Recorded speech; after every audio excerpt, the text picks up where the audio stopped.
This is Optimal Finance Daily, episode 2741, How to Increase Willpower and Stay on Track Financially by Emily Guy Birken with PTmoney.com. And I'm your host and personal finance enthusiast, Diana Merriam. We're going to get right to today's post as we optimize your life. How to Increase Willpower and Stay on Track Financially by Emily Guy Birken with PTmoney.com. It's happened to all of us, no matter how committed we are to our frugal goals. We start the day by brewing our own coffee at home instead of stopping by our favorite coffee shop on the way to work. We manage to say no thanks to the group at work who's going out for lunch and eat our bologna sandwich alone at our desk. Then we drive virtuously past the fruit stand with our favorite summer produce because we've already made our grocery purchases for the week. Then later that same night, we find ourselves spending $150 on Amazon and ruining the good work we've done all day. Why on earth would it be so much harder to avoid the Amazon purchases after turning down the smaller purchases all day? According to psychologists, it all comes down to how willpower works. Apparently, instead of being a constant state of mind, willpower is more like a muscle. And like a muscle, you can tire it out, so it's very difficult to keep using it. That's why the dieter might find himself ordering an entire pizza for himself after eating nothing but salad and lean protein all day long. And the money saver might end up blowing a couple of Benjamins on something she doesn't want after saying no to smaller purchases.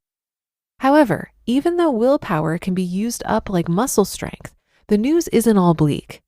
Just like a muscle, your willpower can also be strengthened through exercise. If you're having trouble staying on track, here's what you need to know about willpower and how to increase willpower to reach your financial goals. Understanding willpower. Willpower is a type of self-regulation. When the donuts are passed around at the morning meeting, your willpower is what prompts you to pass the box along without taking a chocolate glaze for yourself. It's also what prompts you to forego favorite little luxuries when you're trying to save money. You're entirely in control over whether you eat the donut or spend the money, as no one will force you to do either one. But as anyone who's ever struggled with a New Year's resolution can attest, it can feel so much more difficult to regulate yourself than it should. Since no one's forcing you to take the donut, why does it sometimes feel as though you don't really have a choice in the matter? That's because self-regulatory behavior, which includes everything from exercising willpower to making decisions, exhausts us. According to psychologists, the act of making a decision, whether it's one in line with your goals and requires willpower, or one that simply needs to be made, saps mental energy in a process known as ego depletion. As it happens, we become weaker in the face of temptation, and we experience things more intensely. John Tierney, co-author of the book Willpower, described ego depletion to Audie Cornish of NPR. Quote, "Basically, it's that everything feels more intensely to you, good things and bad things. You suddenly feel everything a little bit more intensely because your brain has lost some ability to regulate emotions, and so you therefore respond more strongly to everything." End quote. That's enough to make it seem as though you have no control over your ability to say no. How to increase willpower. Of course, just as we know people who are capable of running an 8-minute mile and bench pressing 200 pounds, we also know people who seem completely immune to temptation. What's their secret? It's actually not that different from the secret of athletes. Willpower can be depleted in the short term, but it will strengthen over time if you regularly exercise it. For instance, John Tierney mentions a study conducted by the University of Michigan in which students were asked to watch their posture for an entire week. After the end of the week, the students who had practiced good posture performed better in situations that tested their self-control, even though the tests had nothing to do with posture. This study and other findings by psychologists have determined that practicing willpower in small ways can help you to improve your overall willpower, at least when it counts most to you. How to increase willpower in the short term. Unfortunately, knowing that sitting up straight for a week will help you avoid the spending temptations down the road doesn't really help if you're currently feeling ego depletion. Luckily, there are tricks that can help you self-regulate in the short term, even if you've just come from a long day of resisting temptation. Number 1, distract yourself.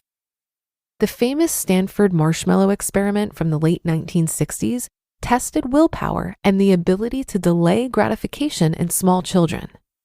In this experiment, 4-year-old children were given a marshmallow and told they could eat it right away. But if they could wait 15 minutes, they would receive a second marshmallow. The children who were able to wait for the second treat distracted themselves by singing songs or hiding their eyes, thereby distracting themselves from the temptation of the marshmallow. Those little kids were onto something. People with excellent willpower often simply remove temptations from their path. Think of the dieter's house with no ice cream or cookies in it. Or they'll focus on something else in order to ignore the temptation. If you're tempted to spend money, start focusing on the reason why you're saving. It'll help to motivate you to stay on track while giving your brain something else to think about. Number 2, have some juice or a snack. According to recent research, self-regulation actually depends on available blood glucose levels. This is part of the reason why you may feel more alert and able to work right after lunch as opposed to right beforehand, and why it's impossible to stick to a grocery list if you're shopping while hungry. If you're feeling tempted by something you know you shouldn't have, take the time to have a piece of fruit or other complex carbohydrate. It can help you get back your willpower mojo. Number 3, force yourself. We've all experienced the sudden burst of energy you get when you start a task you've been putting off.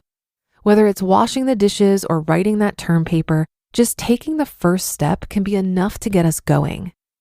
That's because we often need less self-regulation than we think we do to complete a task. So forcing ourselves to simply get started can be enough to bring on extra willpower reserves. When it comes to avoiding temptations, simply forcing yourself to ignore them can be enough to get you through that particular situation, although you'll still feel depleted for the next one until you've had a chance to rest and start anew. And number 4, remember your motivation. The Boston marathoners who finish up a 26.2-mile race and then continue running an additional 2 miles to donate blood at Massachusetts General Hospital must have been completely exhausted by the marathon. And yet they found the physical strength to keep running and donate blood. On any other day, these marathoners might have said they couldn't possibly run another step after the end of the race. The difference, of course, was motivation. According to Timothy Pitchell of Psychology Today, ego depletion seems to reduce motivation. Quote, given that depleted self-regulatory strength may leave us feeling like we won't succeed or we're too tired to try, it may be that the reduced expectancy of success undermines our willingness to exert effort. It's not that we're so impaired that we can't respond, it's that we don't feel like it. End quote. Basically, remembering your motivation for avoiding temptation can help you find the strength to overcome your ego depletion. You just listened to the post titled, How to Increase Willpower and Stay on Track Financially by Emily Guy Birken with ptmoney.com, and I'll be right back with my commentary. Maintaining willpower and staying motivated while pursuing a financial goal over a long period of time is no easy task. This to me is one of the key challenges of pursuing financial independence. When we're first interested in the idea, it's really exciting to optimize our expenses, increase our income, and come up with our investment strategy. I know for myself, I spent a ton of time figuring out my F.I.R.E number and estimating how long it would take me to get there. This is the time where we're reading all the books and the blogs and listening to all the podcasts about money. It's new, exciting, and there's so much to learn. But then we settle into what I call the boring middle. We're steadily accumulating our nest egg, but there isn't much left to optimize, and our financial literacy is at a point where most of what we read or listen to is repetitive.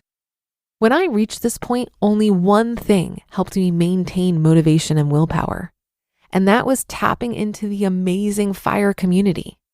I started going to in-person events like Camp Fi and Camp Mustache, and I even created my own event called the Economy Conference. In-person connection with other people pursuing F.I.R.E has been game-changing for me because it's helped me see that there's no right way to do this. And there's a ton of variability on how people reach financial freedom. As I always say, FI is so much better with friends. But that should do it for another edition of Optimal Finance Daily. I'll be back tomorrow as usual, so I'll see you there for the Wednesday show, where your optimal life awaits.